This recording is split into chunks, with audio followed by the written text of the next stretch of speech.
هل تعلم أن الوقت لا يمر بنفس الطريقة لك ولي؟ هل تعلم أن رأسك يا شيخ أسرع من قدميك فقط لأنك تقف؟ قد يبدو هذا جنونا لكنه ليس كذلك. في هذا الفيديو سنخوض في أعماق الزمن، ليس كما نراه في الساعات أو نحسه في الأيام، بل كما رآه أينشتاين، متغير مرن ويمكن خداعه. أهلا بك في الحلقة الأولى من سلسلة أسرار النسبية. حلقة اليوم: الزمن ليس كما تظن، كيف تلاعب أينشتاين بالوقت.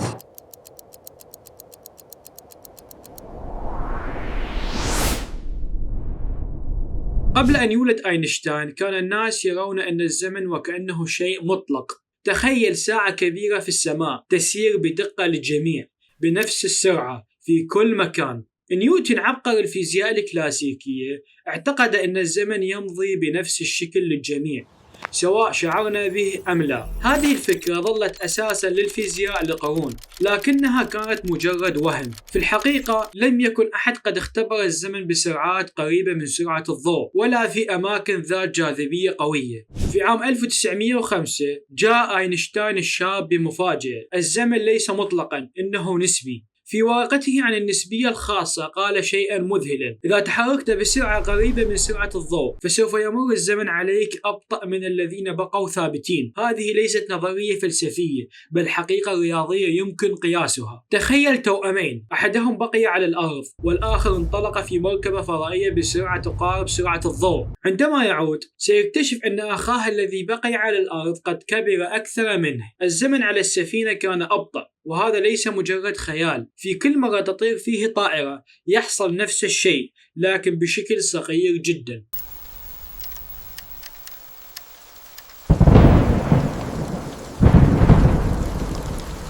في عام 1915 انتقل أينشتاين من السرعة إلى الجاذبية، وأعاد تعريف الجاذبية ليس كقوة بل كتشوه في نسيج الزماكن. ماذا يعني هذا؟ يعني أن الجاذبية تبطئ الزمن. كلما اقتربت من كتلة كبيرة كالأرض أو الشمس أو الثقب الأسود كلما أصبح الزمن أبطأ. هذا يعني أن الزمن على سطح الأرض أبطأ منه في الفضاء، وهذا ليس مجرد نظرية.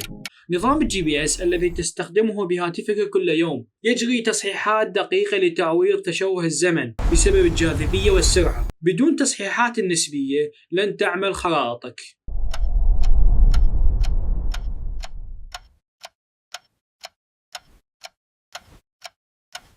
لنأخذ الأمور لأبعد من الأرض. تخيل أنك تقترب من ثقب أسود، كتلة ضخمة مركزة في نقطة صغيرة جدا. كلما اقتربت من أفق الحدث كلما أصبح الزمن أبطأ بالنسبة لك، حتى يتوقف تماما بالنسبة لمن يراك من بعيد. هذا ما صوره فيلم انترستيلر بدقة مذهلة. في هذا الفيلم يقضي رواد الفضاء ساعة واحدة على كوكب قرب ثقب أسود، لكن على الأرض تمر 7 سنوات. وهذا ليس خيالا بل محاكاة دقيقة لقوانين النسبية. في كل ثانية رأسك يختبر زمنا أسرع من قدميك، لأن رأسك أبعد من مركز الجاذبية. عندما تمشي أو تركب سيارة أنت تبطئ الزمن بالنسبة لمن هم ثابتون. حتى دماغك لا يشعر بهذه الفروقات، لكنها حقيقية ويمكن قياسها بأجهزة دقيقة. في مختبرات فيزياء الذرة استخدمت ساعات ذرية لقياس الفارق بين طابقين، وكان هنالك فرق حقيقي في الزمن. وهذا يعني يوجد فارق زمني بين الطابق الأول والطابق الأخير.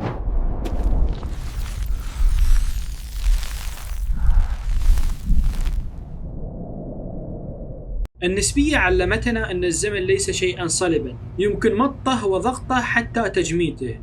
إن وصلت لسرعة الضوء أو اقتربت من ثقب أسود، العلماء يحلمون بيوم نستطيع فيه السفر عبر الزمن، ليس بخيال هوليود بل بتكنولوجيا تفهم كيف نلعب بقوانين النسبية. لكن حتى اليوم يبقى الزمن شيئا مدهشا. في المقطع القادم من أسرار النسبية سنكتشف كيف يمكن للنسبية أن تؤدي إلى سفر عبر الزمن نحو المستقبل. لا تنسى الاشتراك في القناة وتفعيل جرس التنبيهات، لأن الزمن لا ينتظر أحدا.